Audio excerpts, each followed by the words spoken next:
आप सभी का स्वागत है हमारे YouTube चैनल में। आज की इस वीडियो में जो भी विद्यार्थी बिहार बोर्ड 2026 में एग्ज़ाम देने वाले हैं उनके लिए वीडियो बहुत ही इम्पोर्टेंट होगा, क्योंकि इस वीडियो में फिजिक्स के पूरे चैप्टर से 50 VBA ऑब्जेक्टिव क्वेश्चंस को हमने डिस्कस किया है।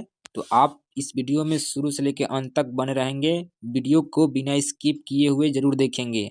इनसे पहले मैं आपको बता दूं कि आप इस चैनल पर नए हैं तो चैनल को ज़रूर सब्सक्राइब कर लेंगे और चैनल को लाइक कर लेंगे और दोस्तों के पास ज़रूर शेयर करेंगे। तो चलिए स्टार्ट करते हैं। तो पहला क्वेश्चन है कि मानव नेत्र के किस भाग पर किसी वस्तु का प्रतिबिंब बनता है। तो मानव नेत्र के जिस भाग पर वस्तु का प्रतिबिंब बनता है वो होता है रेटिना या दृष्टिपटल। ऑप्शन नंबर डी इसका राइट आंसर होगा, रेटिना या दृष्टिपटल। 2 नंबर प्रश्न है, तारों के टिमटिमाने की व्याख्या किस सिद्धांत पर आधारित है। तो तारे जो टिमटिमाते हैं प्रकाश के अपवर्तन के सिद्धांत पर आधारित है, इसलिए इस 2 नंबर का जो प्रश्न है इसका आंसर ऑप्शन नंबर ए हो जाएगा। इसके बाद जो अगला 3 नंबर प्रश्न है, नेत्र लेंस की फोकस दूरी अधिक हो जाने से कौन सा दृष्टि दोष उत्पन्न होता है।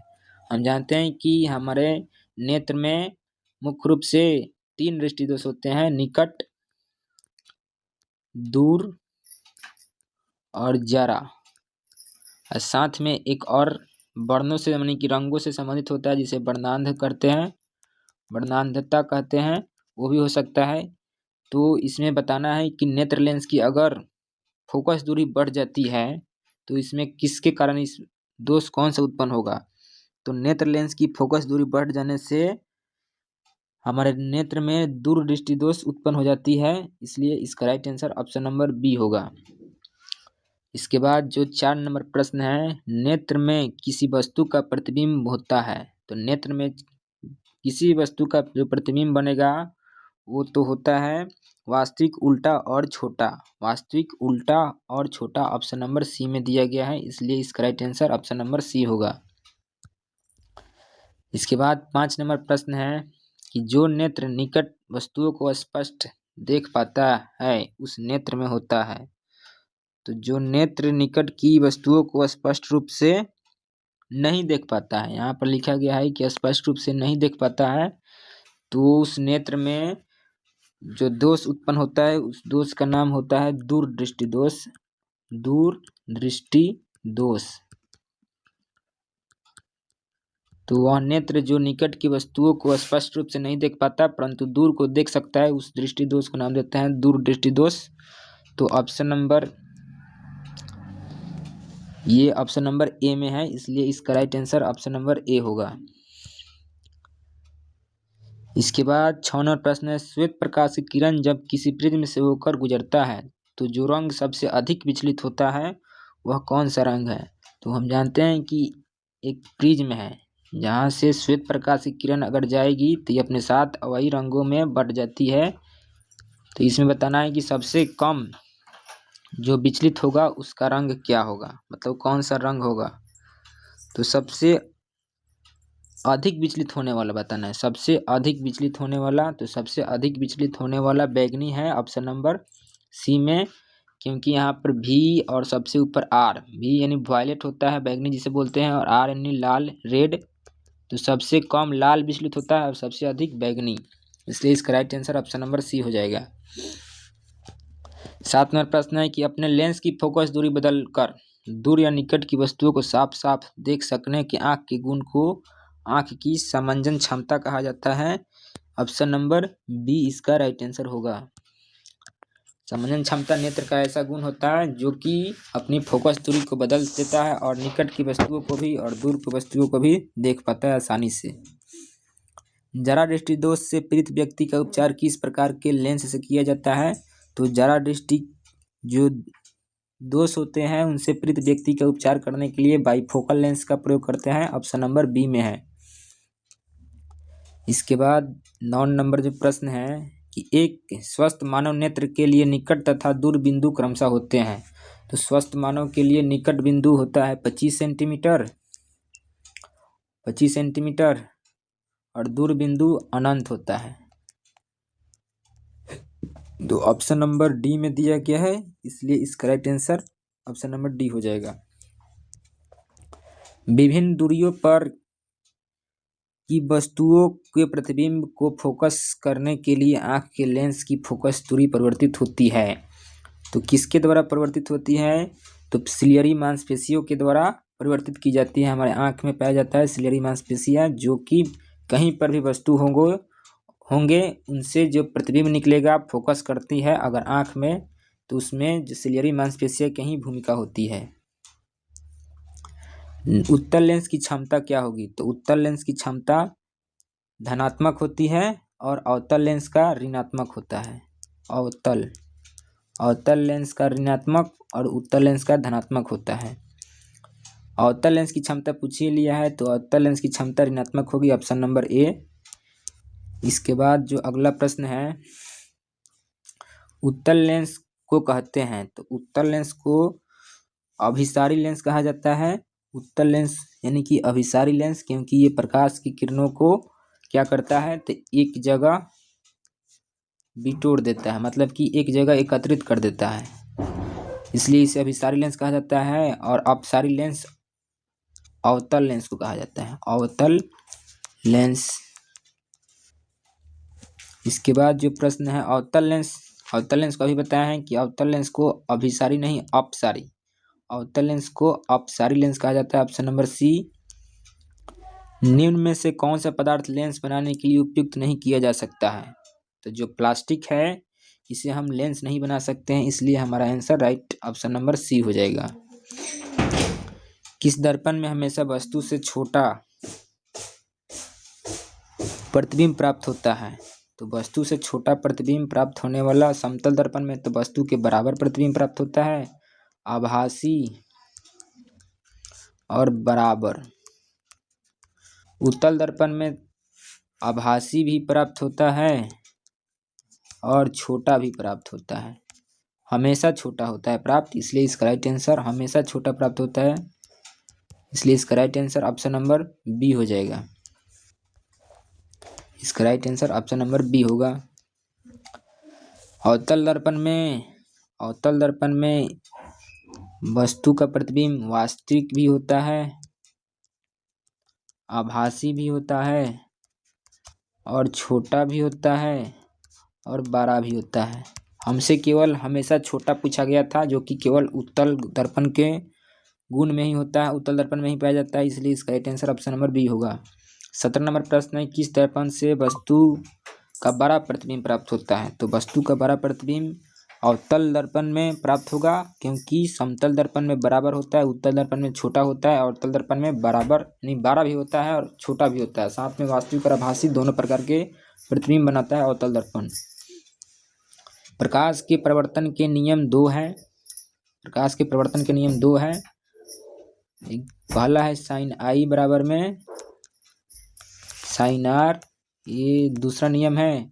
और जो पहला नियम है कि आपतित किरण, परावर्तित किरण तथा आपतन बिंदु पर डाला गया लंब तीनों एक ही तल में होंगे, इसलिए पहला नियम को बोला जाता है आपतित किरण, परावर्तित किरण तथा आपतन बिंदु पर डाला गया अभिलंब तीनों एक ही तल पर होते हैं, पहला नियम है। और साइन आई बराबर साइन आर दूसरा नियम है।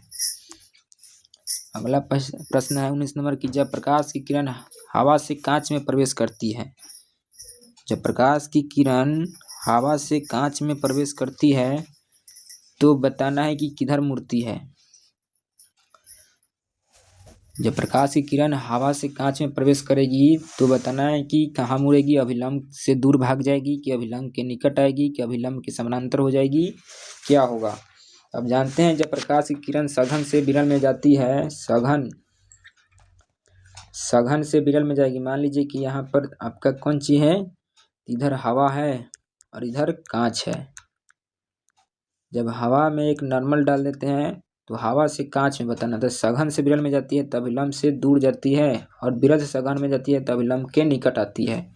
तो हवा विरल है और कांच सघन है, इसलिए जब हवा से कांच में जाएगी तब अभिलंब के निकट आएगी, इसलिए इसका राइट आंसर अभिलंब के निकट हो जाएगा, option number B. Photography camera का अभिदृश्यक लेंस कौन सा होता है? तो फोटोग्राफी कैमरा का जो अभिदृश्यक लेंस होता है उस लेंस का नाम है उत्तल लेंस। ऑप्शन नंबर ए हो जाएगा। साइड मिरर के दर्पण के रूप में किस दर्पण का प्रयोग करते हैं? तो साइड मिरर के रूप में हम उत्तल दर्पण का प्रयोग करते हैं। इसका right answer option number B होगा। एक अवतल दर्पण की फोकस दूरी 10 सेंटीमीटर है। एक अवतल दर्पण की फोकस दूरी 10 सेंटीमीटर है, तो इसकी बताना है वक्रता त्रिज्या क्या होगी। तो एफ का मान दिया है आपको 10 सेंटीमीटर और पूछा है आर का मान क्या होगा। तो आप सूत्र जानते हैं कि एफ बराबर में r/2। यहाँ से अगर r लिख लेगा तो 2f हो जाएगा। तो 10 में 2 से गुना करेंगे तो हमें 20 मिलेगा। इसलिए इसका right answer option number 20 centimetre हो जाएगा। 20 सेंटीमीटर। निर्गत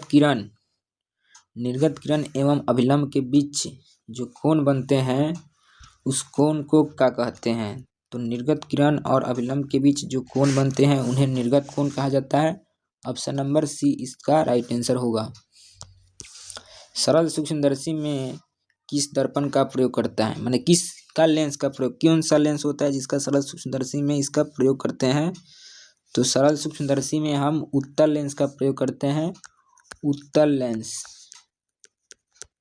सरल सूक्ष्मदर्शी में हम उत्तल लेंस का प्रयोग करते हैं, जो कि ऑप्शन नंबर बी में दिया गया है, सॉरी ऑप्शन नंबर डी में दिया गया है। यहाँ पर दर्पण है, यहाँ पर लेंस है, तो आपको लेंस में टिक करना है।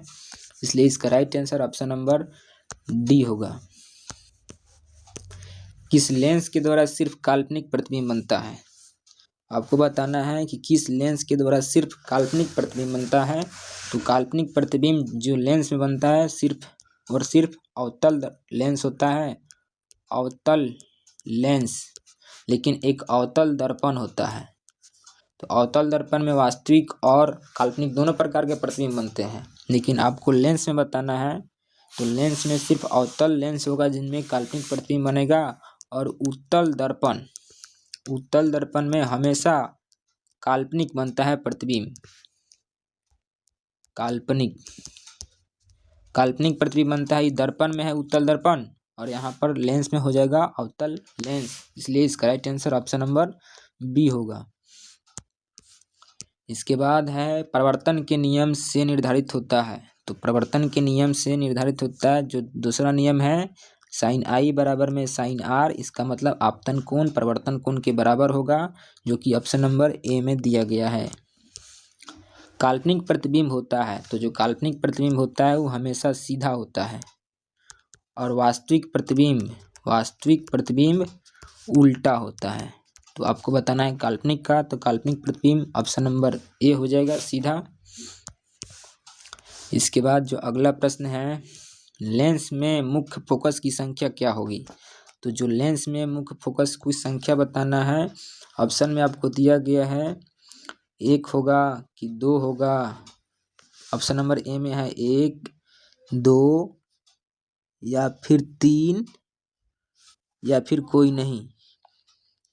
तो आपको बताना है। तो मुख्य फोकस की संख्या लेंस में 2 होती है, क्योंकि अगर कोई भी लेंस है, मान लीजिए कि यहाँ पर उत्तल लेंस है, तो इधर f1 और f2, इधर 2f1 और इधर 2f2। इस प्रकार 2f1 और 2f2 दो हो गया, f1 और f2 दो हो गया। इस प्रकार हमें मुख्य फोकस बताना था, तो 2 ही मिल रहा है। इसलिए इसका right answer option number A होगा। सर्च लाइट का प्रवर्तक सतह कौन सा दर्पण होता है? तो सर्च लाइट का जो प्रवर्तक सतह होता है वह अवतल दर्पण होता है। दाढ़ी बनाने में किस दर्पण का प्रयोग करते हैं? तो जो दाढ़ी बनाते हैं उसमें हम अवतल दर्पण का प्रयोग करते हैं।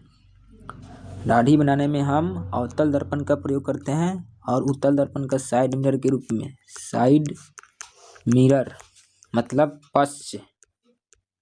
पृष्ठ दर्पण, गाड़ियों में साइड मिरर के रूप में उत्तल दर्पण का प्रयोग करते हैं। और दाढ़ी बनाने में हम अवतल दर्पण का प्रयोग करते हैं। आपसे पूछा है कि 1 HP बराबर होता है, 1 HP अर्थात 1 हॉर्स पावर यानी 1 अश्वशक्ति 746 वाट के बराबर होता है, जो कि ऑप्शन नंबर ए में है। इसके बाद जो अगला प्रश्न है कि निम्न में कौन सा संबंध सत्य है? आपको बताना है कि निम्न में कौन सा संबंध सत्य है।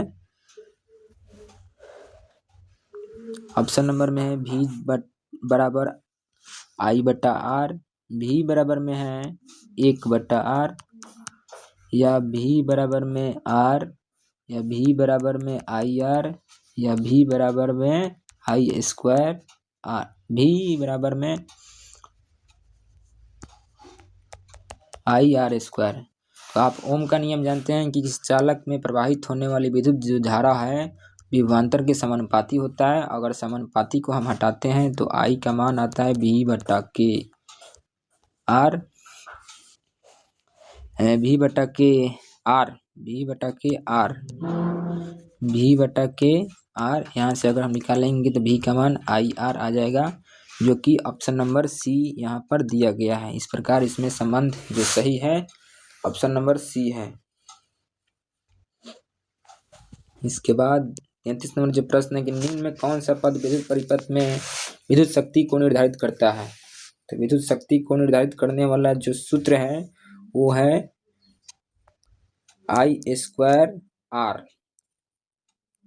विद्युत परिपथ में जो सूत्र है I स्क्वायर R, जो कि ऑप्शन नंबर ए में दिया गया है, इसलिए इसका right answer option number A होगा। विद्युत स्थिर विद्युत में आवेश, आपको बताना है कि स्थिर विद्युत में आवेश विरामावस्था में रहते हैं कि गतिकीय अवस्था में, कि दोनों अवस्था में। तो जो स्थिर विद्युत है उनमें विरामावस्था में भी आवेश पाए जाएंगे, इसलिए इसका right answer option number A होगा। धारा में आवेश रहते हैं, तो धारा में जो आवेश होंगे वो हमेशा गतिकीय अवस्था में होते हैं।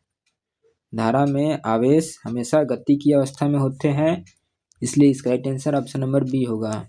ऊर्जा का SI मात्रक, आपको बताना है कि ऊर्जा का SI मात्रक, तो ऊर्जा का SI मात्रक जूल होता है, जो कि ऑप्शन नंबर बी में दिया गया है। 1 किलोवाट घंटा का व्यापारिक यूनिट बताना है। 1 किलोवाट घंटा, इसका मतलब होता है 1 यूनिट। 1 यूनिट ये बराबर होता है 3.6 गुना 10⁻6 जूल, यही होता है। इसलिए इसमें ऑप्शन नंबर ए में है 1 यूनिट, यानी कि ऑप्शन नंबर ए इसका राइट आंसर होगा। इनमें बताना है कौन सा दर्पण सूत्र है। तो आप जानते हैं कि 1/V प्लस 1/U बराबर 1/F, जहाँ पर V प्रतिबिंब की दूरी है, U वस्तु की दूरी है और F फोकस की दूरी है। इसमें ऑप्शन नंबर ए ही राइट हो जा रहा है। गोली दर्पण का, गोलीय है, गोली नहीं यहाँ पर है, गोलीय दर्पण, गोलीय दर्पण है, गोलीय दर्पण। गोलीय दर्पण का वक्रता केंद्र के किस अक्ष से निरूपित करते हैं। वक्रता केंद्र को हम सी से निरूपित करते हैं, जो कि ऑप्शन नंबर ए में दिया गया है। निर्वात में प्रकाश की चाल बताना है, तो 3 गुना 10⁸8 मीटर पर सेकेंड। अगर किलोमीटर में पूछा जाए तो 5 किलोमीटर पर सेकेंड हो जाता है, इसलिए इसका answer right option number A होगा। दंत विशेषज्ञ मरीजों की दांत का बड़ा प्रतिबिंब देखने के लिए किस दर्पण का प्रयोग करते हैं।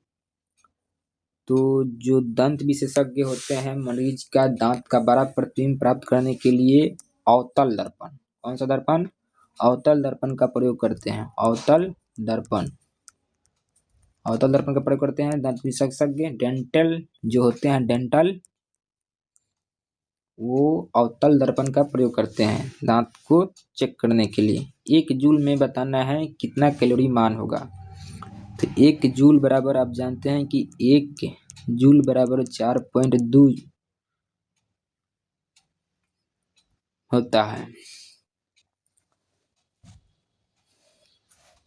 सॉरी, 1 जूल बराबर आपको कैलोरी में मान बताना है, कैलोरी में मान बताना है, कैलोरी में। 1 कैलोरी, 1 कैलोरी बराबर में 4.2 जूल, ये ना होता है। लेकिन आपको इन्वर्स में दे दिया है, तो आपको 1 जूल का मान निकालना है। तो 1/4.2, जब इसको भाग करेंगे तो आपको मिलेगा 0.24 कैलोरी, 0.24 कैलोरी, जो कि ऑप्शन नंबर बी में है। शुष्क सेल में ऋण इलेक्ट्रोड किस धातु का होता है? तो जो शुष्क सेल होते हैं उनमें ऋणात्मक निगेटिव इलेक्ट्रोड जस्ता धातु का होता है। ऑप्शन नंबर बी में है। शुष्क सेल में आपसे धन का भी इलेक्ट्रोड का नाम बता देना है किस धातु का बना होता है। तो धन कार्बन का बना होता है और ऋण जस्ता का बना होता है। इसके बाद जो अगला प्रश्न है, किसी क्षण चुंबक के अंदर चुंबकीय क्षेत्र रेखाओं की दिशा क्या होती है? चुंबकीय क्षेत्र रेखाओं की दिशा आपको बताना है। तो चुंबकीय क्षेत्र रेखाओं की दिशा अंदर N से S की ओर अंदर की है और बाहर आएगा साउथ से नॉर्थ की ओर बाहर में होता है। आपको अंदर में बताना था तो दक्षिण से उत्तर दिशा की ओर, उल्टा लिख दिए ना, इसमें उल्टा लिखा गया। नॉर्थ से साउथ, ये उत्तर से दक्षिण बाहर की ओर होता है और अंदर साउथ से नॉर्थ यानी कि दक्षिण से उत्तर अंदर की ओर होता है। तो इसका right answer option number B में है, दक्षिण से उत्तर, साउथ से नॉर्थ। इसको याद रखेंगे, थोड़ा कंफ्यूजिंग है दोनों बाहर और अंदर वाला। इसके बाद है, जल विद्युत संयंत्र किस ऊर्जा को विद्युत ऊर्जा में रूपांतरित करता है? तो जो जल विद्युत संयंत्र है वो स्थितिज ऊर्जा को विद्युत ऊर्जा में रूपांतरित करते हैं, इसलिए इसका right answer option number D होगा। वह उपकरण जो किसी भी परिपथ में विद्युत धारा की उपस्थिति की संसूचित करता है उसे क्या बोलते हैं? तो उसको बोलते हैं गैल्वेनोमीटर। गैल्वेनोमीटर ही एक ऐसा उपकरण है जो कि बहुत ही न्यून धारा को भी माप लेता है। गैल्वेनोमीटर, इसको डिनोट करते हैं जी से। कल्पक्कम नाभिकीय विद्युत संयंत्र किस राज्य में स्थित है? तो कल्पक्कम जो है वो तमिलनाडु राज्य में है। ऑप्शन नंबर इसका बी हो जाएगा राइट आंसर, ऑप्शन नंबर इसका बी। इसके बाद अगला जो प्रश्न है,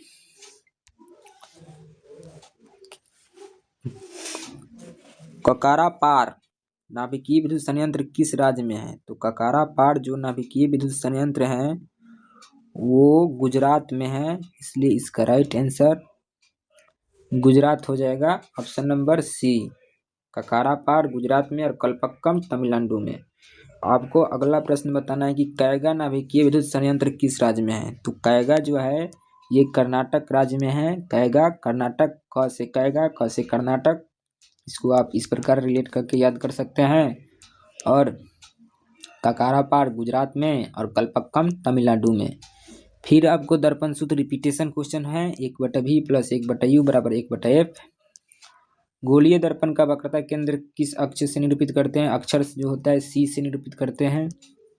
निर्वात में प्रकाश की चाल आपको बताना है, तो यहाँ पर ऑप्शन में इस प्रकार 3×10⁸ मीटर/सेकेंड हो जाएगा।